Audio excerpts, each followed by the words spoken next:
सुल्तान मोहतरम, जल्दी बाहर तशरीफ लाइए। मामला संभाला नहीं जा रहा। दरबार के असूल ज़ाब्ता तोड़कर दरबार की तौहीन की जा रही है। उस वक्त सुल्तान मुअज़्ज़म के पास दो खादम मौजूद थे जो सुल्तान मोहतरम को वजू के लिए पानी पेश कर रहे थे। कुछ देर पहले ही सुल्तान दरबार में लोगों के मसले मसाइल सुन रहे थे जब असर की अजान गूंजने लगी। कुछ देर के लिए सुनवाई रोकी गई थी, मगर अब सिपाही की यूं घबराहट देखकर सुल्तान मोहतरम उठ खड़े हुए। नमाज का वक्त भी था, मगर जो कुछ सिपाही बता रहा था, अगर सुल्तान मोहतरम वक्त पर ना पहुंचते तो सूरत हाल बिगड़ सकती थी। शाही लिबास में मबलूल सुल्तान मोहतरम तेज तेज कदम उठाते दरबार में दाखिल हुए थे। चेहरे पर सख्ती थी। किसी भी मुसलमान को ये जेब नहीं देता था कि वो ये हरकत करे। जब दरबार में दाखिल हुए तो सामने का मंजर देखकर सुल्तान की आंखें हैरत से मजीद फैल चुकी थीं। पूरा दरबार मासूम बच्चों की चीखों से गूंज रहा था। बच्चों के दिलखराश रोने की आवाज पर सभी के दिल सीनों में कांप चुके थे। एक शख्स औरत को घसीटता हुआ दरबार में ला रहा था।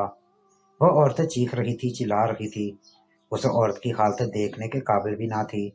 औरत ने अपने सीने से एक कपड़े में कोई चीज छुपा रखी थी, जबकि एक 2 साल बच्चा भी उसने उठा रखा था। दरबारी और सुल्तान के मुशीर इस वाकत पर अपने नशिस्त छोड़कर उठ खड़े हुए थे। सिपाही भी आगे बढ़े ताकि सुल्तान के एक इशारे पर उस शख्स को रोक सके, मगर सुल्तान को देखते ही उस शख्स ने गुस्से से औरत को सुल्तान के कदमों में पटका था। जैसे वो औरत गिरी तो मुंह के बल गिरने लगी थी। अगर ऐसे गिरती तो उसके बच्चे का सर फर्श पर रखता। फौरन अपने जख्मी हाथ से उसने खुद को फर्श पर लगने से रोका था। औरत की एड़ियां पड़ चुकी थी। न जाने कितनी दूर से वो शख्स उस औरत को घसीट कर यहाँ तक लाया था। उसके पैर जख्मी हो चुके थे। उसके वजूद पर मौजूद लिबास जगह जगह से घसीटे जाने की वजह से फट चुका था। चेहरे पर नील के निशान थे और जख्म भी मौजूद थे। बाल भी बिखरे हुए थे। तभी उस औरत ने अपने सीने से लगा रखी पोटली को सामने किया तो उसमें एक नौमौलूद बच्चा मौजूद था जो बिलक रहा था। ये शख्स जो कोई भी था, उसने औरत को घसीट कर लाने में ये भी नहीं देखा था कि ये औरत अपना पर्दा कहीं पीछे ही गिरा चुकी है। सुल्तान के कदमों में गिरते ही वो औरत रोते हुए गश खा चुकी थी। सभी उस औरत और इन बच्चों को देखकर उस शख्स को मुलामत करने लगे।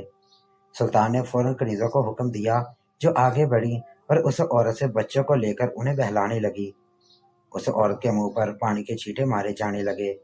सुल्तान ने गजबनाक नजरों से उस शख्स को देखा और फिर गजदार लहजे में बोले, ऐ सफाक दिल शख्स, क्या खुदा ने तेरे सीने में दिल नहीं रखा? क्या तुझे औरतों के हकूक सिखाने वाला कोई सरपरस्त मौजूद ना था? कौन है ये औरत? क्या लगती है तुम्हारी? खुदा की कसम, अगर ये औरत बेकसूर निकली तो मैं तुम्हारे साथ वही हशर करूंगा जो ये औरत कहेगी। सुल्तान की गजदार आवाज दरबार में गूंजी तो गोया दरबार का जरा जरा कांप उठा था। दरबारियों के दिल सीने में लर्ज गए थे। सबको सांप सूंघ चुका था, मगर वो शख्स फौरन सर को झुका गया। हाथ जोड़कर बाअदब अंदाज में कहने लगा, सुल्तान मोहतरम, मैं जानता हूँ ये अमल आपके लिए तकलीफदा है, मगर मुझे माफ कर दीजिएगा। मेरे साथ जुल्म किया है इस औरत ने। वो औरत भी तब तक होश में आ चुकी थी। वो बच्चे भी खामोश हो चुके थे। जब वो शख्स कहने लगा, सुल्तान मोहतरम, ये औरत मेरी बदकार बीवी है। दरबार में खामोशी छा चुकी थी। लोग तो गोया सांस रोककर उस शख्स का माजरा सुन रहे थे। तब तक कनीज ने एक चादर लाकर उस औरत को उड़ा दी थी। वो शख्स कहने लगा कि ये औरत जो आपके दरबार में मौजूद है, जिसे मैं घसीट कर यहाँ पर लाया, अगर आप इसकी हकीकत जान लेंगे तो आप इससे भी बुरा सलूक इसके साथ करेंगे। ये औरत मेरी मनपसंद बीवी है। मैंने बड़ी चाहों से शादी की थी। सोचा था कि ये मेरे हक में बेहतर है। शादी की पहली रात ही मैंने उसको बता दिया था कि मेरे हक में कभी कमी मत लाना। तुम सिर्फ और सिर्फ मेरी हो और मुझ तक रहना। अगर तुम मुझसे वफा करोगी, मेरे हकूक की अदायगी करोगी, मेरी अमानत को अमानत समझ कर रखोगी, जिंदगी में कभी भी किसी भी मोड़ पर मुझसे दगा नहीं करोगी, तो मैं वादा करता हूँ अपनी जिंदगी की सारी खुशियाँ लाकर तुम्हारे कदमों में रख दूंगा। दुनिया की हर आसाइश तुम्हें दूंगा। मैंने क्या भी ऐसा किया था, उसे बिल्कुल पलकों पर बिठा कर रखा था। उसने पहला बच्चा मुझे पैदा करके दिया तो मैं खुशी से निहाल हो गया। पूरे इलाके में मैंने मिठाई बंटवाई। लोग कभी मेरे घर से खाली हाथ नहीं जाते थे। اگر کوئی بھکاری آ جاتا تو میں پہلے اپنی بیوی کا صدقہ دیتا، پھر اپنے بچے کا دیتا۔ وقت یوں ہی آگے بڑھنے لگا۔ میں تجارت کے سلسلے میں اکثر دوسرے شہروں اور ملکوں میں جایا کرتا تھا۔ اس دفعہ بھی میری بیوی حاملہ تھی، لیکن نہ جانے کیوں مجھے اس سے عجیب سی الجھن سی محسوس ہونے لگی تھی۔ پہلے تو لگا کہ شاید یہ کام کی فروانی کی وجہ سے ہے کہ میرا دھیان خرید و فروخت پر ہے، لیکن پھر دھیرے دھیرے یہ محسوس ہونے لگا کہ میری بیوی کی دلچسپی مجھ میں کم ہو گئی ہے۔ وہ حاملہ تھی، اس کا تیسرا مہینہ چل رہا تھا۔ مجھے لگا شاید حاملہ ہونے کی وجہ سے اس طرح کی پیچیدگیاں محسوس ہو رہی ہوں گی۔ میں نے پھر بھی اسے پلکوں پر بٹھایا۔ انہی دنوں مجھے تجارت پر جانا پڑ گیا تھا۔ موسمیاتی تبدیلیوں کی وجہ سے بارشیں لگاتار شروع ہو چکی تھیں۔ میں جس شہر میں خرید و فروخت کے لیے گیا وہیں پر پھنس کر رہ گیا۔ میرے لیے وہاں سے نکلنا وہ بھی ایک دم سے مشکل ہو چکا تھا۔ کوئی بھی سواری مجھے میرے شہر تک پہنچانے کو تیار نہ تھی۔ مجھے اپنی بیوی کی بھی فکر تھی کہ نہ جانے اس کا گزر بسر کیسے ہو رہا ہوگا۔ میں اپنی بیوی کی یاد میں بے چین رہنے لگا تھا، لیکن جب میں 2 ماہ بعد واپس آیا تو دروازہ بجانے لگا۔ کتنی ہی دیر دروازے پر دستک دیتا رہا، مگر میری بیوی نے دروازہ نہ کھولا۔ مجھے تشویش ہونے لگی تھی کہ آخر میری بیوی کہاں چلی گئی۔ جب اس نے دروازہ کھولا تو مجھے دیکھ کر اس کے چہرے پر بجائے خوشی کے کہ مجھے بے چینی دکھائی دینے لگی تھی۔ ایسے لگ رہا تھا جیسے مجھے دیکھ کر اسے کوئی خوشی ہی محسوس نہ ہوئی تھی۔ میں اپنی بیوی سے موقع کرنے لگا، لیکن مجھے اپنی بیوی سے ایک اجنبیت محسوس ہو رہی تھی۔ ایسے لگ رہا تھا جیسے میرے واپس آنے پر وہ کچھ خوش نہ تھی۔ مجھے گھر میں دیکھ کر اس نے ایک نظر گھر میں دوڑائی اور پھر مجھے اندر لے گئی۔ میں اسے اس کی خیر خیریت کا پوچھ رہا تھا، لیکن وہ تو بار بار اپنے چہرے پر آیا پسینہ صاف کر رہی تھی۔ اکثر آدھی رات کو وہ مجھے اپنے کمرے میں نہ ہی ملتی۔ ایسے لگتا ہے جیسے وہ میری قربت کو اب کچھ خاص پسند نہیں کرتی۔ میں یہ سب کچھ برداشت کرتا رہا، لیکن تب تک جب تک میری بیوی نے اس بچے کو جنم نہ دے دیا۔ سلطان محترم، اس نے جو پہلا بچہ پیدا کیا ہے وہ میرا ہے، بالکل مجھ سے مشابہت رکھتا ہے، میرا ہی خون ہے۔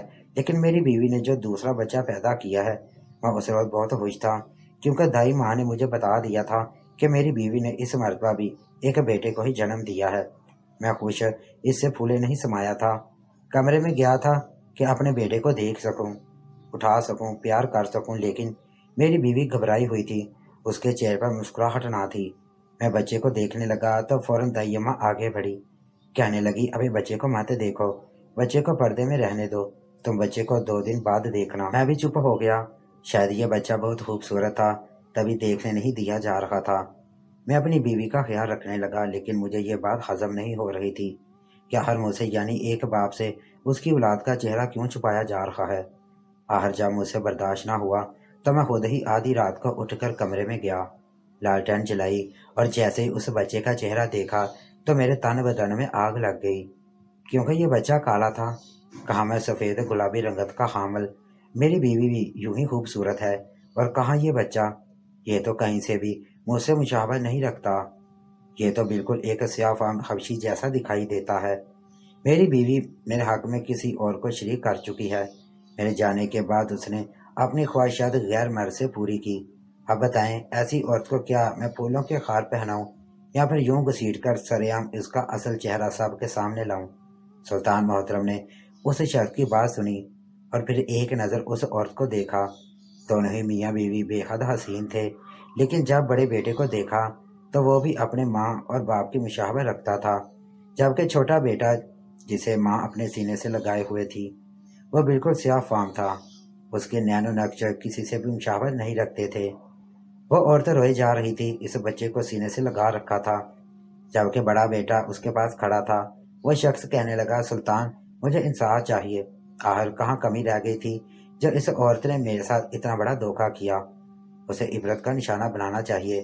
مگر سلطان نے اس شخص کو خاموش کروا دیا، پھر کہنے لگے، تم اپنا معاملہ پیش کر چکے ہو، اب تمہاری بیوی کی باری ہے۔ وہ خاتون رو رہی تھی، لڑکھڑاتے ہوئے قدموں کے ساتھ چل کر سلطان محترم کے سامنے آئی، کہنے لگی، سلطان محترم میرا خدا گواہ ہے، میں نے اپنے شوہر کے معاملے میں ذرا بھی بے وفائی نہیں دکھائی، نہ ہی اس کے بستر پر کسی اور کو آنے دیا۔ یہ سراسر مجھ پر الزام ہے، یہ بچہ ہمارا ہی ہے۔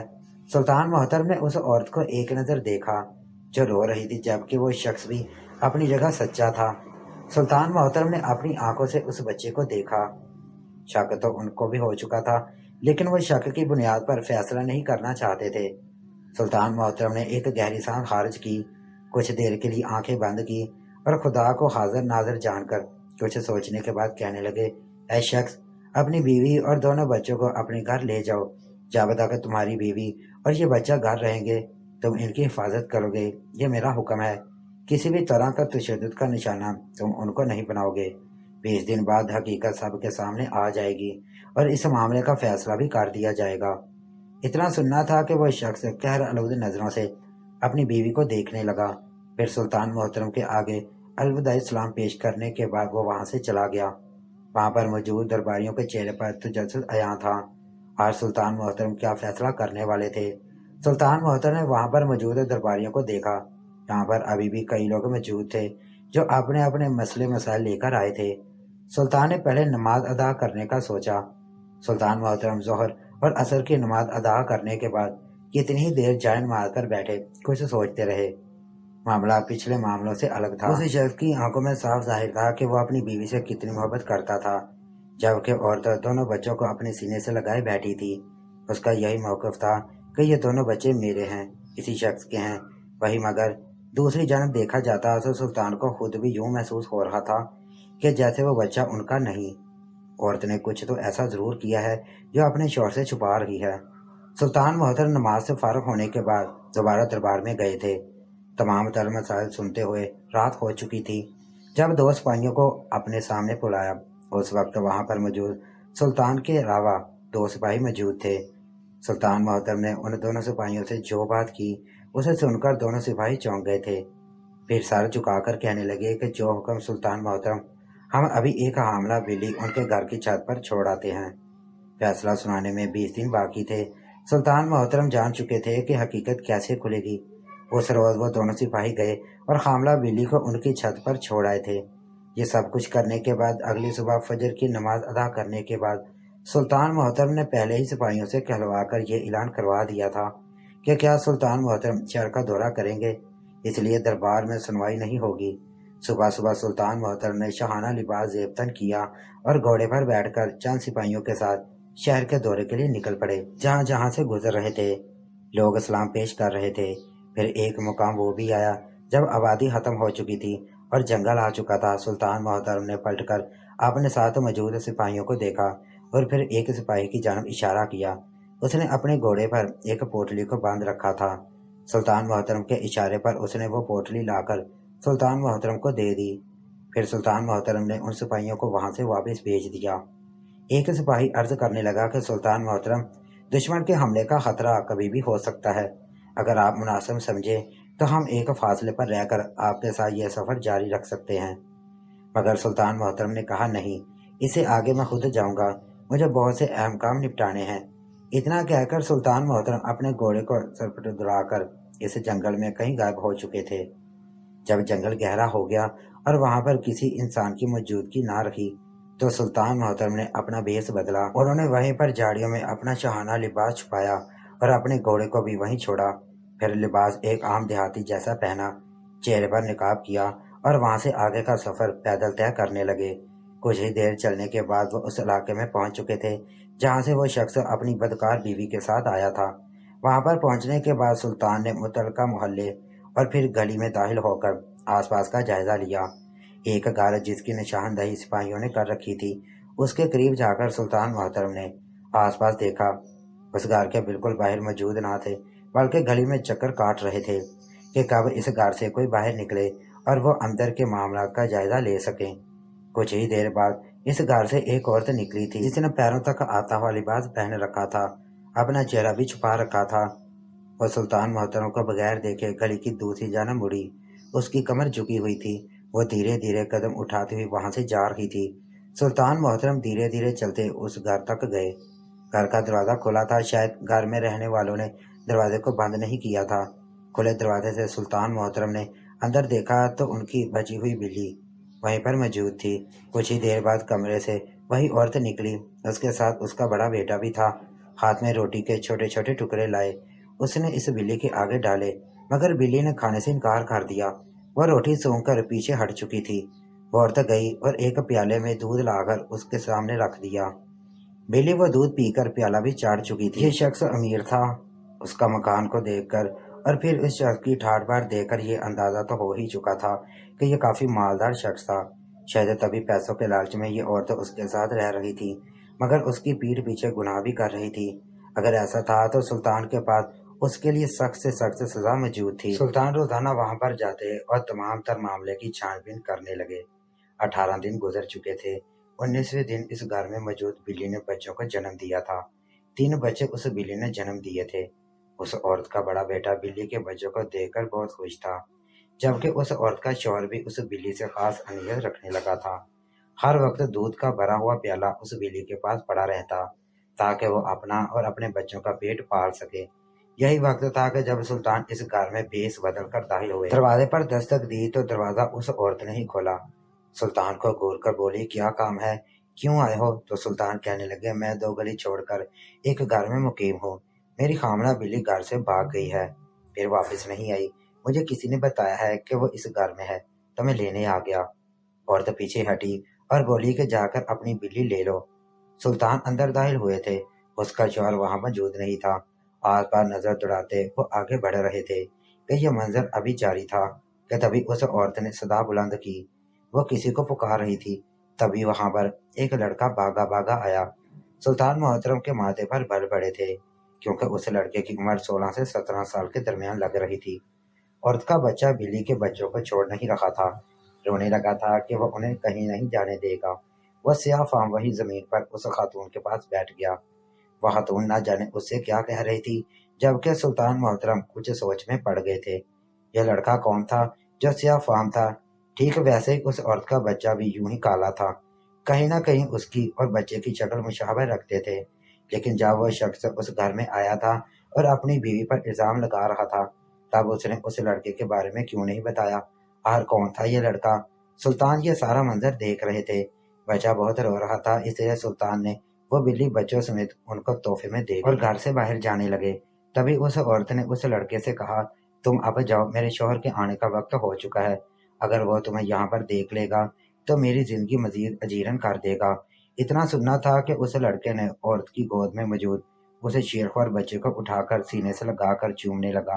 वो यूं प्यार कर रहा था जैसे उन दोनों का आपस में खून का रिश्ता हो। फिर इस बच्चे को औरत की गोद में वापस दिया और घर से बाहर निकलने लगा। जैसे ही घर से बाहर निकला, सुल्तान मोहतरम द्वार से हट चुके थे। वो लड़का आसपास देखता, फिर फौरन उसी सीमत चला गया जहाँ पर वो बूढ़ी औरत गई थी। सुल्तान मोहतरम सोच में पड़ चुके थे। ये सब कुछ क्या था? कहीं ये औरत सचमुच बद किरदार तो नहीं थी? सुल्तान 19वें रोज से मामले पर गौर फिक्र कर रहे थे। उस रोज भी जैसे ही उस औरत का शौहर घर से निकला, तो कुछ ही देर बाद वो बूढ़ी औरत उस घर में आई। बूढ़ी औरत के साथ ही एक सियाफाम लड़का भी इस घर में दाखिल हो चुका था। सुल्तान मोहतरम ने आज के इस राज से पर्दा उठाना चाहा था। वह नौजवान स्याह लड़का इस घर में जो कुछ करता रहा, सुल्तान मोहतरम देखते रहे। जैसे वो लड़का घर से निकला तो सुल्तान मोहतरम उसके पीछे जाने लगे थे। वह गलियों से मुड़ता हुआ एक घर के पास जाकर रुक चुका था। उस घर की जो हालत थी, सुल्तान मोहतरम देखकर ठिठके, लेकिन बजाय वही रुकने के इस घर में दाखिल हो गए थे। जैसे उस लड़के ने अपने घर में किसी को दाखिल होते देखा तो फौरन पलटकर गुस्से से कहने लगा, ये क्या तरीका है? आप कौन है? जो भी काम है दरवाजे पर खड़े होकर बताइए। यूं शरीफों के घर में घुसना मायूब समझा जाता है। लेकिन अगले ही पल सुल्तान मोहतरम ने अपने चेहरे से कपड़ा हटा दिया था। सुल्तान मोहतरम को अपने सामने देखकर उसकी टांगें कांप चुकी थी। सुल्तान मोहतरम ने उससे सच्चाई पूछी कि तुम्हारा और उस औरत का आपस में क्या चक्कर चल रहा है? इस बच्चे से तुम्हारा क्या रिश्ता है? तमाम तर हकीकत मेरे सामने गोशगुजार करो, वरना सजा के हकदार होगे। वह लड़का कांपने लगा। रोते रोते सारी हकीकत सुल्तान मोहतरम के गोशगुजार कर दी। इसे सुनकर सुल्तान मोहतरम मुस्कुराए थे, क्योंकि नतीजा उनकी सोच के ऐन मुताबिक ही निकला था। वह वहां से वापस अपने महल में आ चुके थे।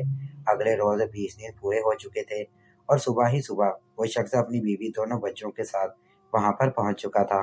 सिर्फ वही नहीं आए थे, उनके अलावा वहां पर 2 और लोग भी मौजूद थे, जो दरबार के कोने में बैठे थे। तमाम तर लोगों के मसले मसाइल सुनने के बाद सुल्तान मोहतरम ने उस शख्स को आगे बुलाया था। वह शख्स आगे बढ़ा और कहने लगा, सुल्तान मोहतरम, मैंने आपके हुक्म की लाज रखी। मैंने उसके साथ कोई भी गलत रवैया नहीं रखा। जब तक ये मेरे घर में रही, मैंने उसकी हर जरूरत को पूरा किया। اب آپ فیصلہ سنائیں تاکہ میں ان الجھنوں سے نکل سکوں۔ سلطان محترم نے ایک جانب کو اشارہ کیا تو ایک بوڑھی عورت اور اس کے ساتھ 16-17 سالہ سیاہ فام لڑکا نکل کر سامنے آ چکا تھا۔ لڑکا بہت ڈر رہا تھا، عورت بھی گھبرائی ہوئی تھی، جبکہ ان دونوں کو دیکھ کر اس عورت کی بھی ہوائیاں اڑ چکی تھیں۔ چہرے کی زیادہ رنگت دیکھ کر سلطان بہت کچھ سمجھ چکے تھے، جبکہ وہ شخص دونوں کو دیکھ کر کہنے لگا، سلطان محترم، یہ تو دائی ماں ہے جس نے دونوں ہی مرتبہ میری بیوی کی زچگی میں مدد کی تھی۔ لیکن اس کے ساتھ کھڑے اس لڑکے کو دیکھ کر اگلے ہی پل وہ شخص آگ بگولا ہو چکا تھا، کیونکہ وہ 16 سالہ لڑکے کی شکل اور اس کے بچے کی شکل بہت زیادہ مل رہی تھی۔ اس بوڑھی دائی نے اپنے چہرے کو چھپا رکھا تھا۔ سلطان محترم نے کہا، تم ٹھیک تھے، یہ بچہ تمہارا نہیں ہے۔ اتنا سننا تھا کہ وہ شخص کہنے لگا، دیکھا سلطان محترم، میں نے سچ کہا تھا، یہ اولاد میری ہو ہی نہیں سکتی۔ لیکن اگلے ہی پل سلطان محترم کہنے لگے، بے شک یہ تمہاری اولاد نہیں ہے، لیکن تمہاری بیوی بد کردار بھی نہیں ہے۔ تمہاری بیوی نے کوئی گناہ نہیں کیا، وہ تمہارے حق میں بہتر ہے۔ وہ شخص حیران کھڑا تھا۔ جب سلطان محترم نے اس دائی ماں اور اس عورت کی جانب دیکھا، پھر کہنے لگے کہ تمہاری ساری حقیقت بتاؤ، آخر ماجرا کیا ہے؟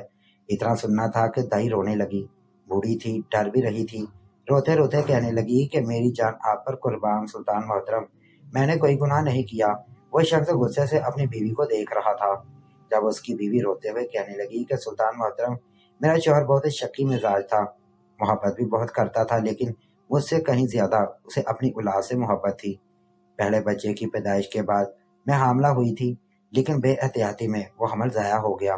میرے شوہر نے مجھے پہلی مرتبہ بہت ڈانٹا تھا کہ اگر تم نے دوبارہ میرے بچوں کو یوں ہی دنیا میں آنے سے پہلے مارا تو مجھ سے برا کوئی نہیں ہوگا۔ اپنے بچے کے دنیا میں آنے سے پہلے چلے جانے پر میرا شوہر بہت زیادہ جذباتی ہو چکا تھا۔ میں بھی اپنا خیال رکھنے لگی۔ اس مرتبہ جب میرا حمل ہوا تو میں اپنا بہت زیادہ خیال رکھ رہی تھی۔ 3 ماہ کا حمل ہو چکا تھا جب میرا شوہر تجارت کے سلسلے میں دوسرے شہر چلا گیا۔ بارش بہت ہو رہی تھی، میں اپنے صحن سے نکلی تو پھسل کر گر گئی۔ جب تک دائی ماں مجھ تک پہنچی بہت دیر ہو چکی تھی، میرا حمل ضائع ہو چکا تھا۔ میں بہت روئی، بہت ڈری کہ اگر میرے شوہر کو اس بارے میں پتہ چلا تو وہ تو مجھے جان سے ہی مار دے گا۔ میں نے روتے ہوئے دائی ماں سے اس بارے میں ذکر کیا۔ دائی ماں کچھ سوچنے لگی، پھر کہنے لگی، تم میری بیٹیوں جیسی ہو، میری بیٹی کے ہاں جڑا بچوں کی پیدائش ہونے والی ہے، اگر اس کے ہاں بیٹے ہوئے تو ایک بیٹا میں تمہیں دے دوں گی۔ اتفاق سے اس کا اور میرا ایک جیسا ہی مہینہ چل رہا تھا، اس لیے میں اپنے شوہر کی واپسی کے بعد اس کے سامنے جھوٹی حاملہ بنی رہی، اور پھر جب دائی ماں کی بیٹی کے ہاں جڑوا بیٹوں کی پیدائش ہوئی تو کسی طرح دائی ماں ایک بچہ میرے پاس لے آئی، اور اسی روز میری جھوٹی زچگی کروا کر وہ بچہ میں نے جنم دیا تھا۔ یہ راز کھل کر سامنے آ چکا تھا۔ اس شخص کی آنکھیں حیرت سے پھٹی کی پھٹی رہ چکی تھیں، جبکہ وہ لڑکا جس کی عمر 16-17 سال تھی وہ اس بچے کا ماموں تھا۔ جیسے اس عورت کا شوہر گھر سے جاتا تو وہ عورت اور یہ لڑکا اپنے بانجے سے ملنے کے لیے آ جایا کرتے تھے۔ ایک جھوٹ پر پردہ ڈالنے کے لیے اس عورت کو کئی جھوٹ بولنے پڑے تھے۔ وہ رو رہی تھی، اپنے شوہر سے معافی مانگ رہی تھی کہ میں نے جھوٹ بولا، مجھے معاف کر دیجیے، جبکہ وہ شخص سر جھکائے کھڑا تھا۔ سبھی وہاں پر شرمسارے کھڑے تھے۔ سلطان محترم نے عورت سے کہا، اگر تم نے اپنے شوہر کو حقیقت بتا دیتی تو یہ سب نہ ہوتا، معاملہ تمہارے گھر کی 4 دیواری میں ہی حل ہو جاتا۔ وہی شوہر سے بولے، میاں بیوی ایک دوسرے کا لباس ہوتے ہیں، تم نے بیوی کا اعتبار کھویا۔ اگر تم بے جا جھڑک اور شک نہ کرتے تو تمہاری بیوی تم سے جھوٹ بھی نہ بولتی۔ وہ شخص روتے ہوئے بیوی کے ساتھ کہی جانے والی تشدد پر معافی مانگنے لگا تو اس عورت نے اعلیٰ ظرفی کا مظاہرہ کرتے ہوئے معاف کر دیا۔ ساتھ ہی اس نے بھی اس جھوٹ پر شوہر سے معافی مانگی۔ حقیقت کھلنے پر اس شخص نے سیاہ فام کو اپنا بیٹا بنا کر پالنے کی حامی بھر لی اور سلطان کو سلام پیش کر کے وہاں سے چلے گئے۔